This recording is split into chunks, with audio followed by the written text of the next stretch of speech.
ketagihan hubungan seksual itu, dan bisa dibilang setiap minggu saya kayak planning untuk melakukan hal itu. Walaupun saya tahu bahwa saya orang Kristen, saya anak pendeta, dan saya pun mempertahankan itu gitu. Jadi di depan orang-orang saya anak pendeta, saya orang Kristen, saya pelayan Tuhan, bahkan saya aktif melayani. Saya akhirnya beranikan diri untuk cek itu HIV dan positif.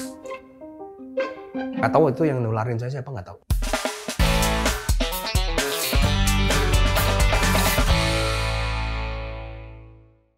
Selamat datang di Cahaya Bagi Negeri, program yang semakin bercahaya. Hari ini spesial banget, Bang. Kenapa? Kita kedatangan seorang bintang tamu, anak hamba Tuhan yang terjerat dalam suka sesama jenis. Bahkan pernah mengalami HIV katanya. Bro Zion. Oke. Bagaimana Bro Zion ini bisa langsung terjebak di dalam hubungan suka sesama jenis? Saya lahir di keluarga hamba Tuhan. Jadi ketika saya bertumbuh, saya memang banyak dikelilingi oleh wanita-wanita gitu. Ada papa yang sebagai pria, cuma papa sibuk. Papa kan hamba Tuhan tadi ya, dia sibuk di gereja. Papa seorang bertanggung jawab, tapi agak pendiam gitu, dia nggak terlalu dekat. Jadi memang saya lebih sering bermain dengan saudara-saudara perempuan saya. Nah, secara tidak sadar saya seperti meniru apa yang mereka lakukan gitu ya, karena sering main bareng gitu. Jadi ketika saya udah masuk sekolah, nah di sana kebetulan saya bertemu dengan orang-orang yang juga seperti saya. Dan disitulah saya mulai mengerti, oh ternyata kalau punya perasaan seperti ini itu namanya punya keterkaitan sama jenis. Mulailah cari tahu, belajar sama mereka. Belajar. Istilahnya mulai meletek lah gitu ya. Mulai meletek di sana, dan kebetulan jauh dari orang tua gitu. Saya belajar apa sih perilaku orang-orang yang bergumul seperti ini gitu ya. Bahkan saya berani mencoba untuk hal yang bahkan bersifat seksual gitu. Pernah mencoba? Pernah, dan cukup ketagihan sih waktu itu. Iya. Walaupun saya tahu bahwa saya orang Kristen, saya anak pendeta, dan saya pun mempertahankan itu gitu. Jadi di depan orang-orang saya anak pendeta, saya orang Kristen, saya pelayan Tuhan, bahkan saya aktif melayani, dan saya mempertahankan dua kepribadian ini. Tadi kan bilang ketika di kuliah di luar kota itu sudah melakukan dengan sesama jenis. Itu awalnya gimana? Diajak atau memang Zion sendiri yang pengen? Saya bertemu dengan orang-orang yang mempunyai pergumulan yang sama, dan ya berteman dan belajar tentang hal ini, kemudian praktek lah gitu. Udah belajar teori, belajar praktek. Nah, kita mau tanya dulu, waktu pertama kali melakukan, apa yang Zion rasa? Sisi keliaran diri saya muncul keluar gitu, dan dari situ juga ya tuh menemukan, bagi saya waktu itu ya ini kayaknya jati diri saya nih gitu. Hal yang saya pikir waktu dulu kok saya beda gitu, ternyata saya nggak sendiri, dan ada dunianya seperti ini gitu. Seberapa banyak Zion ini akhirnya melakukan hubungan per minggu kah, per hari kah? Ya namanya kan kebutuhan kan, menjadi kebutuhan.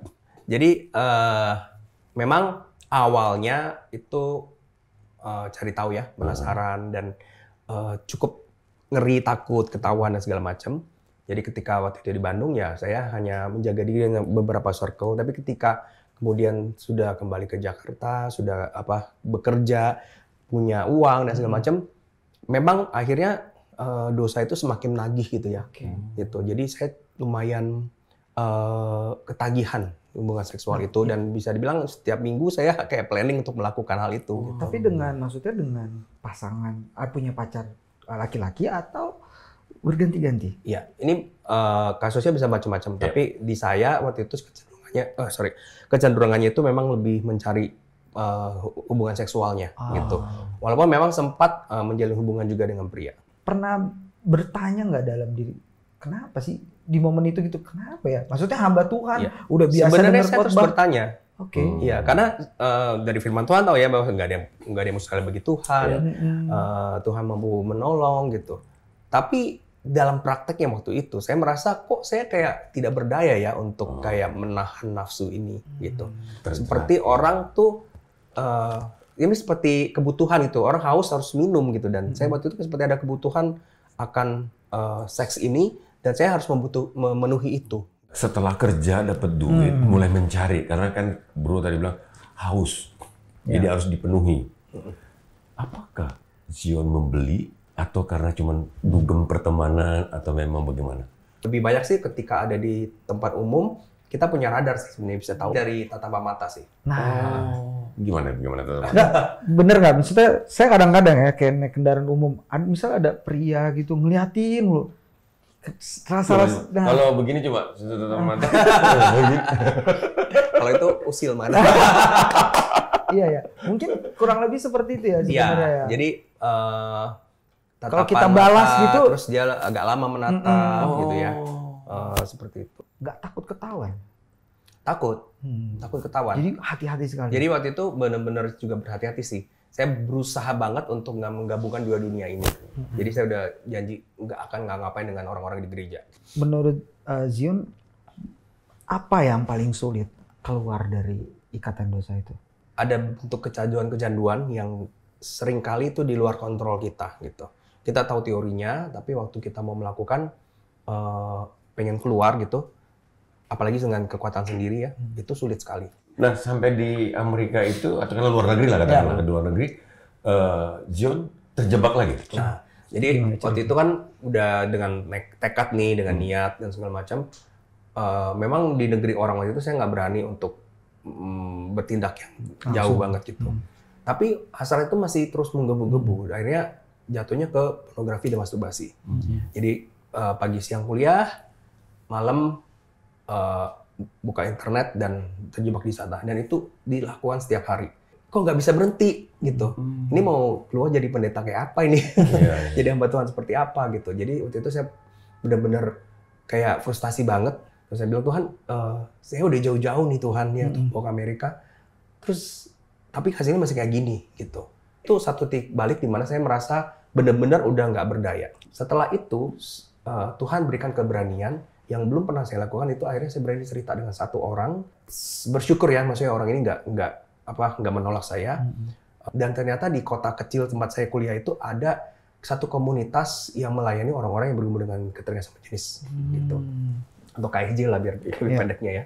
Dan dia mempengaruhi saya di situ, dan disitulah saya mulai bertemu dengan orang yang seperti saya, tapi orang-orang ini pengen pulih.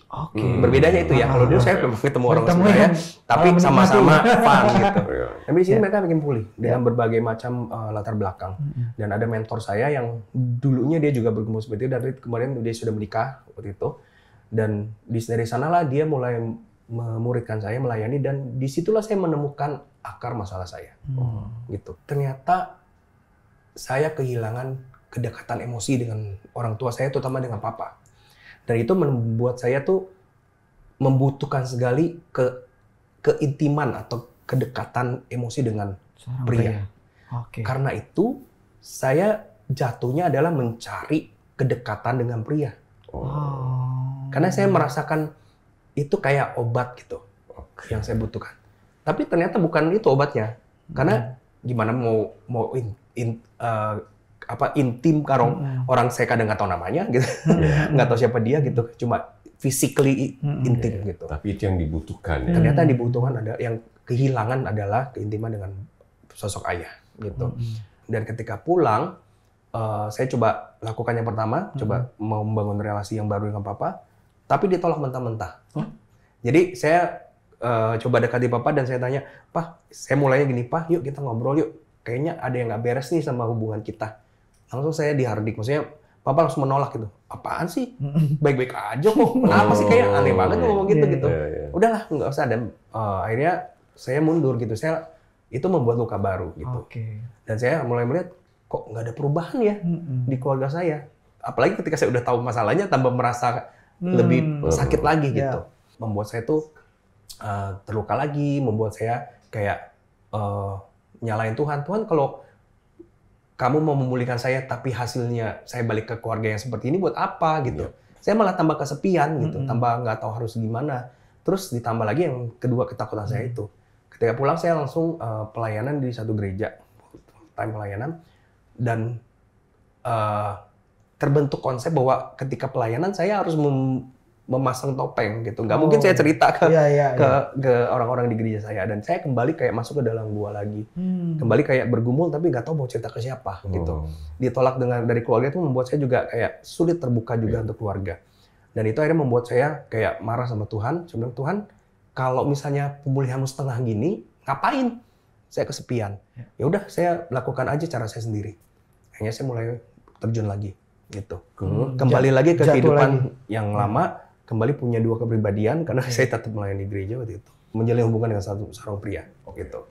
Membuat saya tuh lebih parah lagi sebenarnya jatuhnya. Saya lebih berani lagi. Tahun 2014 akhir itu saya mulai ada sakit gitu, ada demam, sembuh, tapi kok merasa stamina-nya nggak balik gitu. Dulu kan bro gonta-ganti. Kalau ini kan punya pasangan. Saya bisa bilang 99% hubungan sesama jenis itu tidak loyal. Termasuk saya waktu itu juga tetap aja jajan-jajan juga sih. Gitu. Dan sebenarnya hubungan kami cuma setahun putus. Saya yang putusin dia karena diselingkuhin. Ada ya sih sama cowok ya. Dan saya sakit hati. Sakit hatinya saya tuh sebenarnya udah lu bisa, gue juga gitu. Dan saya mulai melakukan juga dengan banyak orang akhirnya. Gitu. Jadi sampai nggak tahu itu yang nularin saya siapa nggak tahu. 2014 mulai sakit dan 2015 saya akhirnya beranikan diri untuk cek itu HIV dan positif. Gitu. Dan waktu itu udah sakit sebenarnya, udah ada AIDS sebenarnya. Jadi beda HIV itu virusnya. AIDS itu kalau sudah stadium 4 dan sudah ada penyakit lain yang kena. Awalnya ketika saya tahu itu, orang di keluarga pertama yang saya ceritakan ke kakak saya sebenarnya. Kakak saya itu seorang konselor psikolog, jadi dia lebih tahu lah ya bagaimana menghadapi. Jadi waktu itu saya cerita, kami menangis bareng di telepon. Dan waktu itu kita sepakat kayaknya jangan kasih ke orang tua dulu. Jadi kakak saya takut saya tidak kuat menghadapi respon mereka, jadi kita sepakat untuk nggak cerita dulu. Tapi saya harus di rumah, saya bilangnya cuma infeksi paru-paru. Ya udah Pak Mama, oke aja ya, saya balik ke rumah dirawat. Nah, Tuhan tuh lucu banget. Jadi Tuhan kasih mimpi ke mama saya. Terus mama saya tiba-tiba satu pagi tanya saya, kamu sakit apa sih? Kok Tuhan kasih saya mimpi kamu bakal mati katanya. Akhirnya saya harus cerita gitu. Sama karena mama kan kayak udah nggak mau terima jawaban enggak gitu. Harus saya cerita tentang sakit saya apa, tentang kenapa saya bisa kena penyakit ini. Jadi dua hal itu cerita. Dan mungkin Tuhan udah persiapkan mama sih dengan mimpi itu ya. Jadi mama yang saya pikir orangnya sangat mellow gitu. Malah waktu itu kuat gitu. Dia nggak menangis apa, terus dia bilang oke, kalau gitu ini tandanya Tuhan menghajar kamu dan mau kamu berhenti gitu. Jadi oke, pokoknya kamu sembuh dulu dan biar kamu benar-benar bisa bertobat di dosa-dosa kamu. Ketika itu pasti akhirnya Papa tahu ya? Iya. Nah, boleh cerita bagaimana pada akhirnya Papa tahu? Ya waktu itu dengan sifat Papa yang memang pendiam, yang memang sulit untuk mengungkapkan emosi. Jadi dia datang, dia bilang, oke, mari kita berdoa. Jadi saya didoakan. Gitu. Kata Mama sih dia nangis waktu tapi di depan saya dia nggak nunjukkan itu. Dan tapi itulah maksudnya Papa saya dengan kelebihan dan kekurangannya. Gitu. Tapi memang waktu setelah itu sebenarnya apa sih yang Bro Zion inginkan dari seorang Papa waktu itu? Responnya gimana? Saya setiap kali lihat film yang tentang ayah anak dan relasi mereka yang dekat itu pasti nangis lah. Jadi itu kerinduan saya sih gitu. Tapi ketika itu ya muncul adalah sebenarnya ya bersyukur Papa nggak marah juga gitu ke saya. Ya memang inginlah Papa memberikan kata-kata afirmasi gitu ya. Tapi waktu itu ya dalam keadaan itu kayak merasa saya nggak pernah nuntut sih gitu. Udah nggak diusir udah untung gitu ya. Sebenarnya yang Bro Zion inginkan adalah ya afirmasi bagaimana seorang ayah menyayangi anaknya. Ya intinya pengen punya ideal keluarga yang ideal lah gitu. Gitu. Tapi ternyata cara Tuhan bukan seperti itu. Gitu. Seperti apa kalau Bro Zion? Kalau sekarang aku melihatnya bahwa Tuhan yang mengubahkan itu bukan saya. Bagaimana saya bisa mengasihi orang yang tidak seperti yang saya inginkan. Nah, ini menarik. Gitu. Jadi itulah kasih agape kan yang Tuhan ajarkan kan. Gitu. Jadi ketika sekarang Tuhan ubahkan saya bukan cuma saya bisa menerima dengan alasan gitu ya. Papa saya itu 15 bersaudara. Kakak adiknya ada 15. Dia anak kedua atau ketiga lupa saya. Nah, bayangkan dengan kakek nenek saya dia juga nggak pernah dapetin keintiman seperti itu gitu ya. kasih makan 15 mulut aja udah syukur gitu. Ya. Dan itu yang dia punya, sehingga dia nggak bisa berikan seperti itu. Dan itu membuat saya mengerti dan belajar untuk gimana mengasihi orang yang tidak sempurna seperti yang saya alami gitu. Tuhan nggak rubah orang tua saya, yang rubah kan saya. Dirubahkan bagaimana hati saya bisa lebih lebar untuk menerima orang tua saya. Dan itu membuat kita tuh bisa mencintai keluarga kita. Zion sudah diubahkan Tuhan. Nah, bagaimana dengan penyakitnya? Sebenarnya Tuhan pakai penyakit ini ya untuk kembali memulihkan saya. Ketika itu saya benar-benar sengsara banget gitu. Itu sudah gitu juga secara mental udah malu sama orang tua, merasa bersalah banget sama Tuhan, merasa mau marah sama Tuhan, tapi lah itu kan perbuatan lo sendiri gitu. Jadi benar-benar kayak waktu itu dalam penderitaan lahir batin lah intinya ya. Tapi tiba-tiba di saat itu Tuhan kasih penglihatan saya. Jadi waktu itu saya melihat diri saya di tanah, ya, saya bisa melihat diri saya dan itu udah kayak mayat karena ada belatung-belatung keluar dari badan saya dan saya bisa ngerasakan sakit ya di tubuh saya dan tiba-tiba ada suara mengatakan, Zion, maaf banget bahwa kamu harus menderita sakit seperti ini. Tapi saya janji akan jaga hati kamu. Gitu. Jadi waktu itu saya lihat diri saya, terus saya lihat ke belakangnya, oh kok ada orang lagi disalib di belakang saya. Gitu. Saya tahu itu Tuhan. Karena yang waktu dia bilang saya menderita, saya tahu itu Tuhan Yesus yang digambarkan di situ. Saya ini udah merasa paling berdosa, paling terpuruk. Tetapi justru kamu menunjukkan dirimu ke saya ketika saya lagi benar-benar terpuruk banget, merasa nggak layak banget gitu ya, merasa bersalah banget sama orang tua, disembunyikan dari jemaat gitu ya. Tapi Tuhan muncul dalam penglihatan saya yang nggak pernah seumur hidup saya punya pengalaman penglihatan, dan itu menghiburkan saya bahwa iya benar Tuhan mengasihi saya. Kata-kata bahwa Tuhan mengasihi orang berdosa itu kayak ngalamin sendiri waktu itu. Itulah. Ya, dan itu mengubah persepsi dan relasi saya sama Tuhan. Jadi itu pengalaman yang mengubahkan saya. Jadi 3 bulan itu masa saya bed rest physically juga, tapi bantu saya untuk memulihkan jiwa dan spiritual saya. Pada akhirnya puji Tuhan penyakit infeksi paru-parunya sembuh. Kemudian saya mulai meminum obat. Ya, jadi teman-teman juga yang punya mungkin kena penyakit ini, kita sekarang puji Tuhan bahwa ada obat yang kita bisa minum setiap hari untuk membuat virusnya itu tidur. Gitu ya? Jadi imunitas kita bisa naik lagi. Ya. Kalau kita minumnya setiap hari dan tentunya gaya hidup juga mesti diperbaiki ya, hidup sehat. Kayak badan sekarang udah berisi. Iya, ini udah agak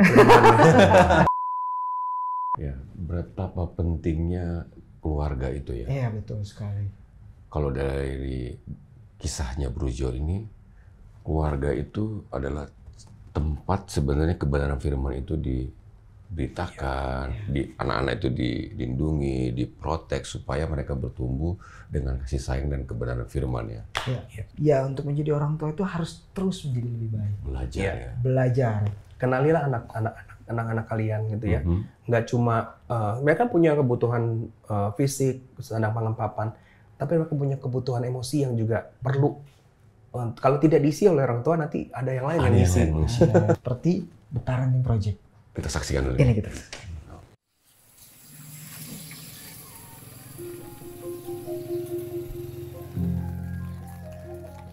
Apa yang saya alami dari masa kecil pada saat saya ditegur orang tua saya, itu yang saya ambil, saya mengutip itu untuk mempraktekkannya kepada anak saya. Ternyata itu tidak memberi jawaban yang terbaik. Saya bernama Petrus Jai dan anak 1.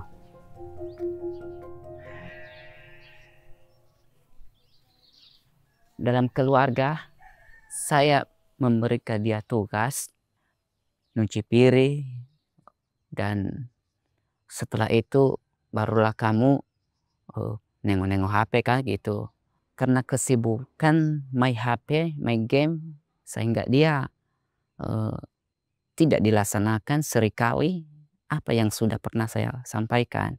Bahkan sering aku marah di depan temannya. Ya, kalau udah emosi Pak, saya akui kurang menghargai dia di depan temannya, pernah saya marahi. Timbullah emosi, saya memukul dia dengan tali pigah. Saya panggil tali pinggang dan saya lakukan seperti apa yang saya tiru daripada orang tua saya. Saya hakimi dia di situ. Gimana kau berbuat?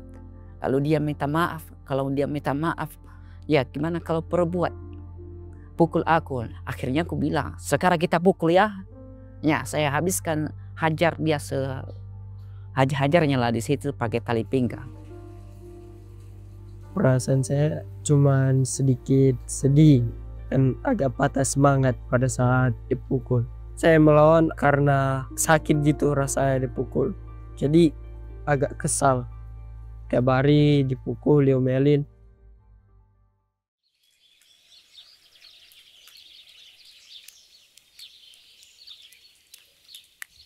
Karena emosi kan, saya pukul dia. Dia juga marah. Akhirnya mengatakan sesuatu perkataan dengan saya, aku bukan anakmu. Aku bukan anakmu. Cari anakmu.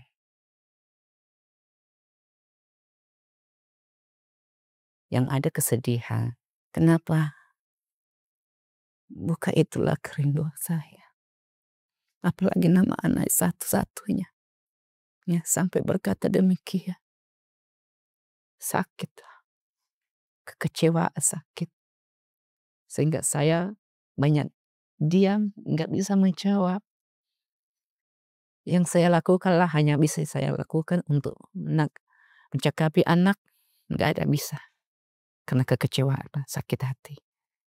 Saya nggak bisa apa-apa lagi, hanya yang merasakan yang ada dalam diri saya itu kegentaran.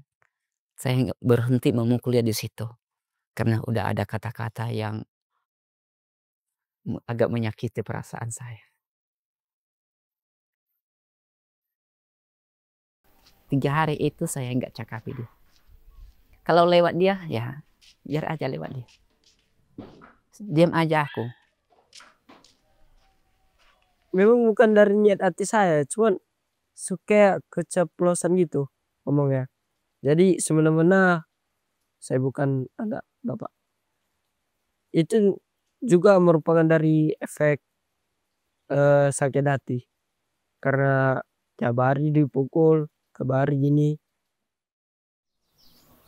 Di gereja kan ada pengumuman bahwa ada pertemuan khusus seminar keluarga.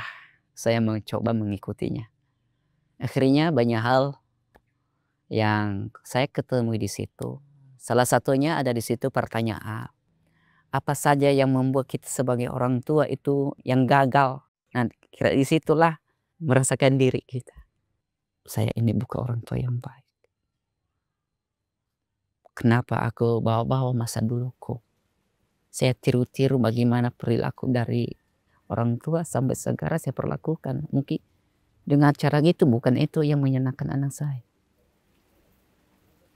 Pada saat pertemuan yang kedua lah, di situ saya lebih mendalami gimana kesaksian Bapak seorang Yosafat. Nah, dari situlah bagaimana dia seorang pemarah-marah terhadap anaknya. Nah, dari situlah lebih motivatif lagi sehingga saya mengambil keputusan memberanikan diri untuk minta maaf sama anak. Karena itulah yang lebih baik. Dan kamu bapak-bapak, janganlah bangkitkan amarah di dalam hati anak-anakmu. Tetapi Puji Tuhan, saya melihat Bapak, saya berubah drastis semenjak Bapak mengikuti parenting project. Sekarang Bapak semakin menjadi baik dan tidak memukul saya lagi. Saya semakin akrab dengan Bapak dan saling berbagai cerita itu, membagikan cerita. Dulu saya tidak pernah bercerita atau membagi cerita kepada Bapak. Apapun aturan saya lakukan. Puji Tuhan, setelah saya minta maaf dan terus belajar untuk memperbaiki hidup saya di hadapan Tuhan. Dan dia sedikit ada kebaikan. Kalau saya suruh dia enggak walaupun beberapa kata tapi mengikuti. 2, dia udah bisa memeluk leherku. Kalau dia seorang anak memeluk kita itu bahagianya Pak. Bahagia. Terasalah rasa bahagia itu. Jadi cinta itu nampak sama dengan sahabat kayak gitu, kayak dekat sekali. Saya nggak pernah lagi besar suara. Saya selalu menunjukkan kembali lah sikap yang baru lagi. Dan terus berjuang. Sudah saya bilang itu, saya perjuangkan itu. Kalau itu jalan keluar dari Tuhan.